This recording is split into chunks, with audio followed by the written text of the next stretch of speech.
नमस्कार दोस्तों, फरवरी का महीना शुरू हो गया है। 2026 फरवरी स्टार्ट हो चुका है और हर साल 1 फरवरी 2026 को गवर्नमेंट अपना नया बजट पेश करती है। इस बार भी बजट आया है, लेकिन बहुत सारे लोगों को ये कन्फ्यूजन है कि इस बजट में क्या सस्ता हुआ क्या महंगा हुआ, और कई लोगों को बजट एक्चुअल में समझ में नहीं आता। तो मैं आज आपके लिए वीडियो जो लेकर आया हूँ वो बजट के ऊपर लेकर आया हूँ, किस में पैसा बढ़ा है, किस में कम हुआ है और आम आदमी पर इस बजट का क्या असर पड़ने वाला है और क्या असर हुआ है।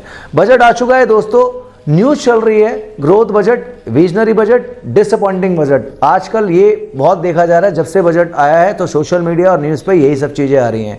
लेकिन असली सवाल ये है कि गवर्नमेंट ने पैसा कहाँ बढ़ाया है और कहाँ कंट्रोल किया है, आम आदमी के लिए क्या सस्ता होगा और क्या महंगा होगा। तो दोस्तों इसी के लिए मैं आपके लिए वीडियो लेकर आया, ताकि आपके लिए एक इजी अंडरस्टैंडिंग हो जाए। क्योंकि बजट सिर्फ नंबर्स का डॉक्यूमेंट नहीं होता है, बजट एक प्रायोरिटी लिस्ट होती है। और आज की वीडियो में मैं आपको बजट 2026 का हेडलाइंस नहीं, लॉजिक से समझाऊंगा।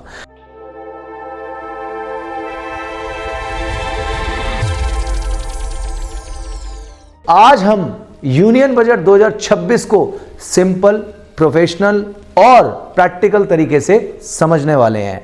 इस वीडियो के बाद आपको क्लियर हो जाएगा कि गवर्नमेंट का पैसा कहां जा रहा है, कौन से सेक्टर को ज्यादा सपोर्ट मिला, कौन से एरियाज में स्पेंडिंग टाइट रखी गई और इसका इफेक्ट आपकी जेब पर पड़ेगा या नहीं पड़ेगा। तो चलिए वीडियो को कंटिन्यू करते हैं। आपसे रिक्वेस्ट है वीडियो एंड तक देखना, आपके लिए नॉलेजेबल वीडियो है, सो हो सकता है आप भी कुछ प्लानिंग कर सकें इसके बाद। तो दोस्तों स्टार्ट करते हैं, पॉइंट नंबर 1 पे चलते हैं। बजट का कोर फोकस क्या है। सबसे पहले ये समझते हैं कि बजट का कोर फोकस क्या है। बजट 2026 का एक ही क्लियर सिग्नल है दोस्तों, वो है गवर्नमेंट ने प्री वाइज से ज्यादा फंडामेंटल पे फोकस रखा है। इस बजट का मेन एजेंडा है इकोनॉमी को स्टेबल रखना। कई लोग कहेंगे हमें उससे क्या लेना देना, लेकिन नहीं, आपको भी ये समझना और सुनना बहुत जरूरी है कि इकोनॉमी को स्टेबल कैसे रखा जा सकता है।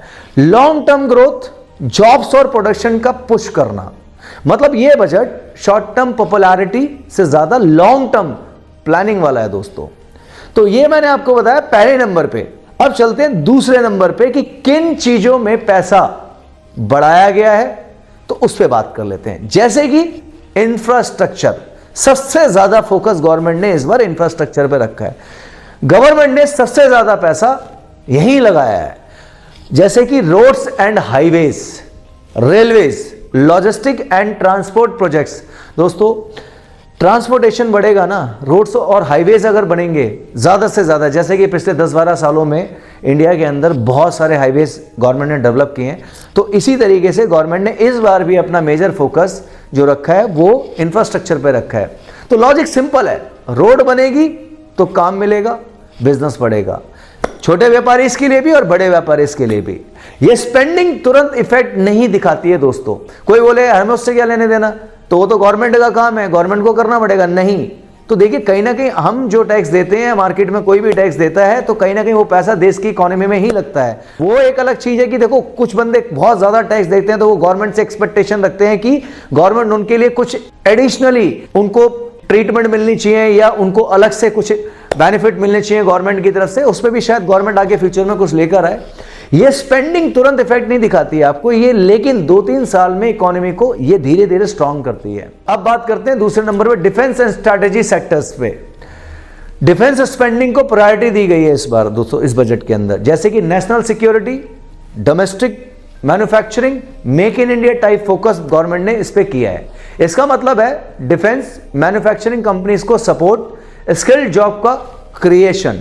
तो दोस्तों जॉब एक बहुत बड़ा फैक्टर है हमारी इंडियन मार्केट के अंदर, तो कहीं ना कहीं यहां से आपकी जॉब की प्रॉब्लम्स भी धीरे धीरे आने वाले टाइम में गवर्नमेंट रिजॉल्व करने का प्लान कर रही है।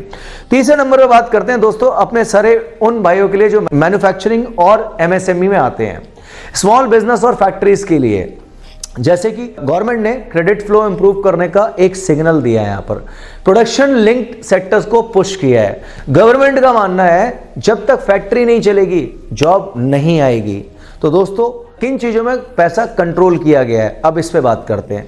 बजट 2026 में कुछ जगह स्पेंडिंग टाइट रखी गई है, जैसे कि सब्सिडाइज की अगर मैं बात कर लूं, डायरेक्ट फ्री बाइज का एक्सपेंशन नहीं है, टारगेटेड सपोर्ट पे फोकस, रेवेन्यू, एक्सपेंडिचर, रोज के खर्च में डिसिप्लिन दिखाया गया है दोस्तों।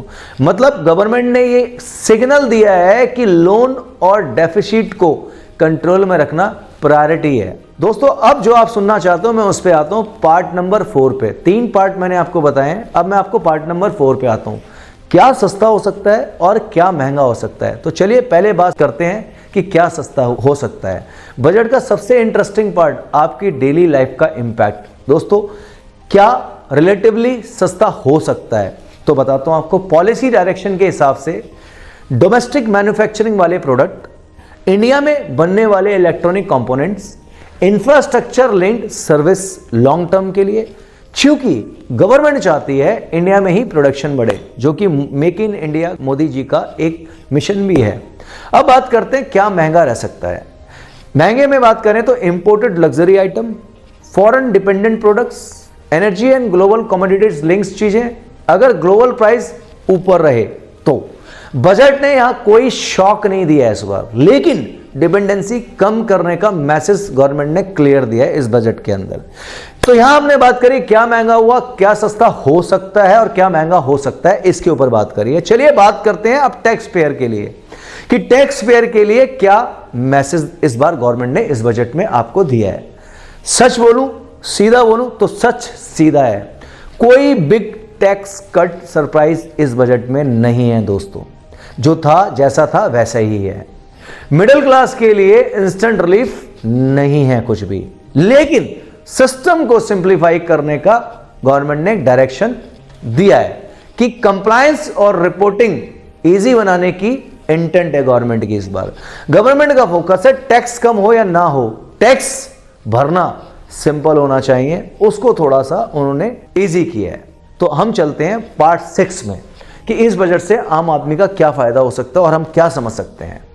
बजट 2026 का मतलब ये नहीं है कि कल से सब सस्ता हो जाएगा, सैलरी एकदम बढ़ जाएगी। इसका मतलब है दोस्तों इकोनॉमी को शॉक से बचाया गया, लॉन्ग टर्म स्टेबिलिटी पे फोकस है गवर्नमेंट का, ग्रोथ को धीरे पर सस्टेनेबल रखा गया है। तो दोस्तों ये मैंने आज आपको बताया है कि बजट में इस बार शॉर्ट में ब्रीफ किया है कि क्या क्या आया है। चलिए अब इसको एक बार समराइज कर लेते हैं। बजट 2026 एक फ्लैशी बजट नहीं है, ये एक डिसिप्लिन वाला बजट है। गवर्नमेंट का मैसेज सिंपल है, आज थोड़ा कंट्रोल ताकि कल ग्रोथ सस्टेनेबल हो। अगर आपने इस वीडियो के बाद बजट को पहली बार क्लियरली समझा हो तो इसे शेयर जरूर करिए उन लोगों के साथ जो कहते हैं बजट तो समझ में ही नहीं आता है। दोस्तों हम आपके लिए बहुत मेहनत करते हैं, मिलते हैं आपसे नेक्स्ट वीडियो में।